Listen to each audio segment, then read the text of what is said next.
پچھلے ہوئے دور کو بلائیے. لوگ کہتے ہیں ماضی کو ماضی پلٹ کرا. میں کہتا ہوں اے مسلمانوں کے شاندار ماضی تو پلٹ کرا, پھر وہی جوانوں کی آہیں ہو, وہی بکا ہو. اقبال نے کہا تھا پھولوں کو آئے جس دم شبنم وضو کرانے, پھولوں کو آئے جس دم شبنم وضو کرانے, نالا میرا وضو ہو, رونا میری دعا ہو. اللہ اکبر. آئیے پھر وہی نالہ و فریاد کرنا سیکھیے, پھر وہی استغفار کرنا سیکھیے. رات کے آخری حصے میں استغفار کرنا وہ چیز ہے. میرے مرشد سیدنا مخدوم اشرف جہانگیر سمنانی فرماتے ہیں رات کے آخری حصے میں عبادت کرنے سے مجھے جو مقامات ملے ہیں وہ کسی عبادت کی وجہ سے نہیں ملے ہیں. آئیے اگر کوئی تم پہ ظلم کر رہا ہے اس کی شکایت پولیس تھانے میں کرنے کی بجائے اللہ کی عدالت میں کرنا سیکھیے. پولیس تھانے رشوت لے کر اس کو چھوڑ سکتے ہیں لیکن اللہ کی رشوت نہیں چلتی. 2 رکعت نفل پڑھیے, بولیے اللہ اکبر. آگ لانے والوں کو نبوت کا تاج پہناتا ہے, عرب کے بوریا نشینوں کو کیسر و کسرا کا تاجدار بناتا ہے. روزانہ زندہ مرغی سے مردہ انڈا پیدا کرتا ہے اور مردہ انڈے سے زندہ مرغی پیدا کرتا ہے. وہ وہی تو ہے جو صبح کو سورج نکالتا ہے اور شام کو بحفاظت اس کو غروب کر دیتا ہے. زمین سے ہزاروں گنا بڑا سورج کتنی نزاکتوں کے ساتھ سفر کرتا ہے ہماری نگاہوں کے سامنے. وہ کون ہے جو سورج کی نکیل پکڑ کر نکال کر کے پھر غروب کرتا ہے؟ اتنے بڑے سورج کو وہ کہاں ڈلا دیتا ہے؟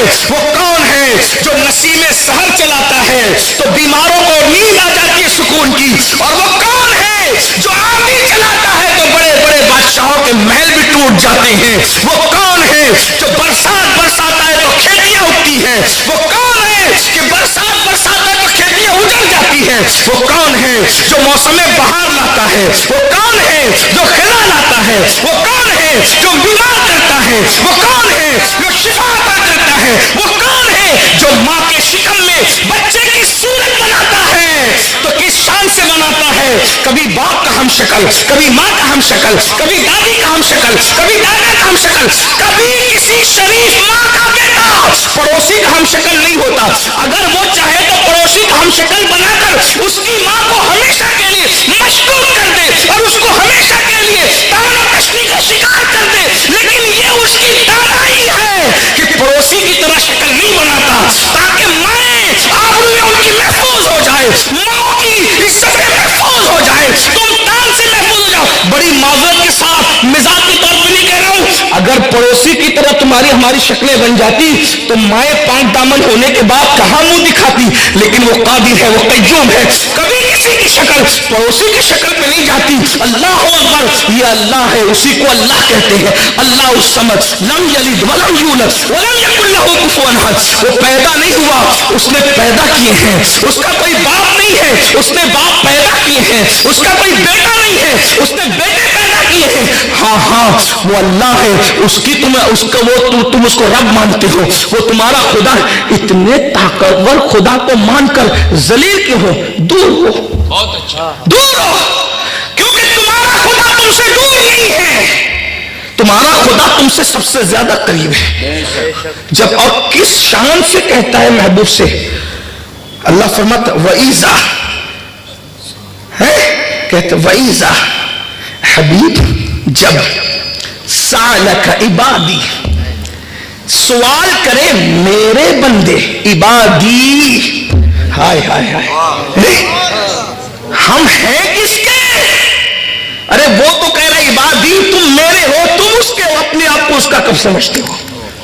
تم تو اپنے آپ کو گناہوں کا سمجھتے ہیں, تم تو اپنے آپ کو. یاد رکھیے دیکھو رشتے اسی وقت نبھتے ہیں, کوئی اپنا کہے تو آپ اس کو اپنا سمجھو بھی نا, ہے نا, گندی بات نہیں کہہ رہا ہوں لیکن مثال پھٹ بیٹھتی. اپنے جیسے سے پیار ہوتا ہے تو رات رات بھر اس کے لیے جاگتے ہو. جس نے عبادی کہہ کر کے تمہیں شرف بخشا, کبھی اس کے لیے بھی جگہ 500 کی نوٹ گم ہو جائے تو آنکھوں میں آنسو آتے ہیں, کبھی اس کی فجر چھوٹنے پر بھی آنکھ میں آنسو بہایا ہے, کبھی ٹھوکر لگتی ہے تو آہیں نکلتی ہے, کبھی گناہ کے بعد بھی آہیں نکلی ہے کہ یار کو جواب کیا دوں گا. وہ کہتے وَإِذَا سَأَلَكَ, محبوب سے کہہ رہا ہے وَإِذَا سَأَلَكَ عِبَادِي, جب تم سے محبوب میرے بندے میرا پتہ پوچھے کہ اللہ کہاں ہے. کس سے کہہ رہا محبوب سے کہہ وَإِذَا سَأَلَكَ, پتہ چلا محبوب جہاں ملے گا وہ در مصطفیٰ جان رحمت ہے.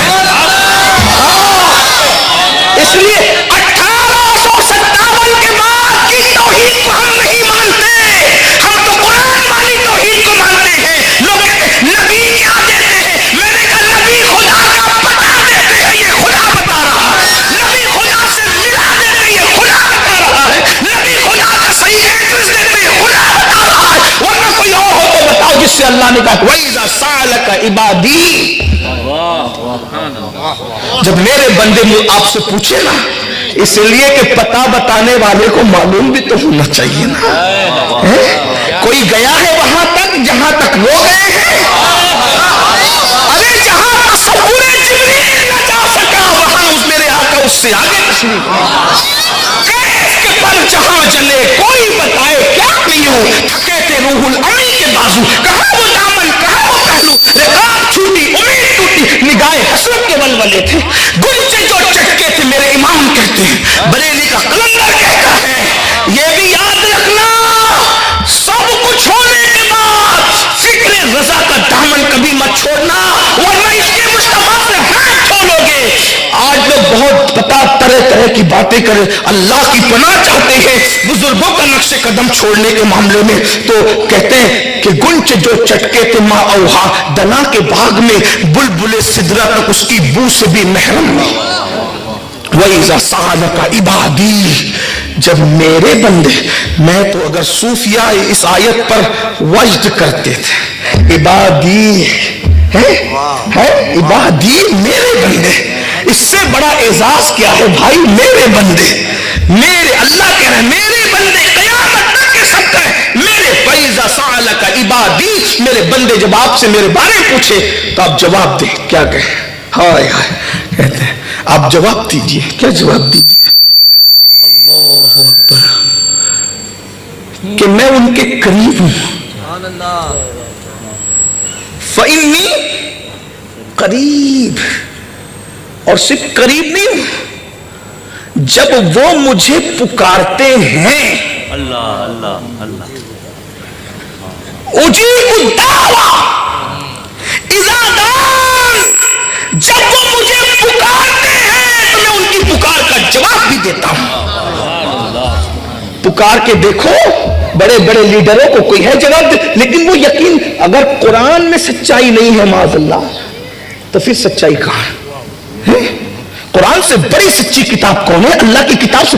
اللہ ہمیں کہہ رہا ہے محبوب کی ضرورت کہ محبوب میرا پتا میں ان کے قریب ہوں, اور جب وہ مجھے پکار, یعنی جب پکارو گے یار کی طرف سے جواب آئے گا, لیکن کوئی پکارے تو نہ, پکار کر تو دیکھو نا. وہ کہہ رہے میں تمہیں جواب دیتا ہوں, یعنی تمہاری جب پکار کو سنتا ہوں, تم جو مانگتے ہو تمہیں آتا ہے. تو اللہ کتنا قریب ہے. فَإِنِّي قریب تو نے کہا, تو کتنا قریب ہے. تو پھر ایک مقام پہ اس کی تشریح خود ہی کر دے, ہوا معکم اینما کنتم, کتنا قریب ہو تم جہاں ہو میں وہیں ہوں. تم جہاں ہو اپنے علم و قدرت کے اعتبار سے پھر اس کی تشریح کرتے جائیے. وقت نہیں ہے کہ میں آپ کے سامنے تشبیہ اور تنزیہ کی کوئی بحث چھیڑوں, اس کی کوئی ابھی یہاں اللہ آپ سمجھ بھی نہیں پائیں گے نہ میں سمجھا پاؤں, لیکن اتنے مختصر سے وقت میں. مگر ہوا معکم اینما کنتم, تم جہاں کہیں ہو ہم تمہارے ساتھ ہیں. تو کتنا ساتھ ہے, کتنا ساتھ ہے. پھر اس سے بڑی بات کہتا ہے, یہ شان ہے تفسیر قرآن بالقرآن ہو رہی, کہتا ہے نحن اقرب الیہ من حبل الورید, میں تمہاری شہرک سے زیادہ قریب ہوں. اس سے قریب بھی کوئی, ہم دور ہو گئے. تو اپنے مسائل کا حل اللہ کی بارگاہ میں گڑ گڑاؤ, استغفار کرو. اللہ کے قریب پہنچنے کے دو بہترین ذریعے ہیں, ایک سجدہ, دوسرا استغفار. استغفار کر کے دیکھو. اللہ نے قرآن میں فرمایا استغفار کرو روزی دوں گا, استغفار کرو اولاد دوں گا, استغفار کرو تمہارے باغوں کو ہرا بھرا کر دوں گا, استغفار کرو تم پر رحمت والی برسات نازل کروں گا, استغفار کرو تمہیں جنت. استغفار استغفار استغفار کوئی کرتا ہی. حضور سید المعصومین کہتے ہیں میں 70 بار روزانہ استغفار کرتا ہوں. سید المعصومین 70 بار استغفار کرتے. ایک مقام میں 100 بار استغفار کرتا ہوں. آئیے استغفار کریں. محبوب الہی سرکار فرماتے ہیں استغفار کرنے والا اور گناہ نہ کرنے والا. گناہ کر کے استغفار، جس سے گناہ ہو جائے استغفار، اور گناہ نہ دونوں کے نام عمل سملر ہوتے، برابر ہوتے. لوگوں نے کہا وہ کیسے؟ کہا گناہ نہ کرنے والے کے نام عمل میں گناہ نہیں ہوتا کیونکہ اس نے کیا ہی نہیں، اور جو استغفار کرتا ہے اس کے نام عمل میں بھی گناہ اس لیے نہیں ہوتا کہ وہ استغفار کی برکت سے سب مٹا دیا جاتا ہے. التائب من الذنب کمن لا ذنب لہ، کہ گناہ سے توبہ کرنے والا ایسا ہے جیسے اس نے گناہ کیا ہی نہیں. آخری بات کے طور پہ کہنا، آئیے عادت بنائیے توبہ کرنے کی. لیکن توبہ کون سی؟ وہ خشک والی توبہ نہیں، استغفر اللہ استغفر اللہ نہیں. جب ہم استغفر اللہ کہیں تو تمام جرائم سے بوجھل ہو کر کے آنکھوں میں آنسو آئیں اور پھر کہ اللہ میں معاف کر دے. ساری عاجزی ان کے ساری رب کی بارگاہ میں پیش کرے، وہ معاف کرے گا. اور جب انسان توبہ کرتا ہے، توبہ کرنے والا بہت بلند ہوتا ہے، بہت بلند ہوتا ہے. یہاں تک کہا گیا ان اللہ یحب التوابین، توبہ کرنے والوں کو ہم اپنا محبوب بنا لیتے. آئیے اپنی عادت بنائیے، تھوڑا جلدی سو جائے. میں آپ کو آج ایک بات کہتا ہوں، اگر آپ کو جلسے میں نہیں جانا ہے، دین کا کوئی کام نہیں ہے، مہمان نہیں آئے، کوئی کاروباری کام نہیں ہے، عشاء پڑھ کے سونے کے عادی بنو. تھوڑا جلدی اٹھو، فجر کی اذان سے 10-15 منٹ پہلے اٹھو، آدھا گھنٹہ پہلے اٹھو، وضو کرو، 2 رکعت نفل پڑھو، تہجد پڑھو. تہجد بڑی چیز ہے. وجہ بتاؤں آپ کو کہ کسی بھی بندے کو رات کے آخری پہر میں جاگے بغیر کوئی نعمت ملی ہی نہیں ہے. میں آخری بات کے طور پہ کہہ رہا تھا لیکن یہ بات آ گئی، میں اہل علم کی توجہ چاہتا ہوں. حضور کے لیے ایک خاص مقام ہے جس کو مقام محمود کہتے ہیں. یہ کسی کو نہیں ملے گا، نہ حضرت آدم کو، نہ حضرت کسی نبی کو بھی نہیں ملے، کسی ولی کو بھی نہیں. جب نبی کو نہیں ملے گا تو ولی کا سوال ہی نہیں آتا. اللہ نے مقام محمود کو خاص کیا محبوب کے لیے، اور جہاں مقام محمود دینے کی بات کی وہاں فرمایا وَمِنَ اللَّيْلِ فَتَحَجَّدْ بِهِ نَافِلَةً لَكَ. حبیب رات میں آپ تہجد کا اہتمام کریں، پھر کیا ملے گا؟ عَسَىٰ أَن يَبْعَثَكَ رَبُّكَ مَقَامًا مَحْمُودًا، تاکہ ہم آپ کو مقام محمود عطا فرمائیں. دیکھ لیں جس حبیب کو ہر چیز دے مانگی عطا کی. اِنَّا أَعْطَيْنَاكَ الْكَوْثَرَ، ہماری تعلیم کے لیے بتایا کہ تہجد کی اہمیت کیا ہے. ہم پہ تہجد نفل ہے، حضور پہ فرض تھی.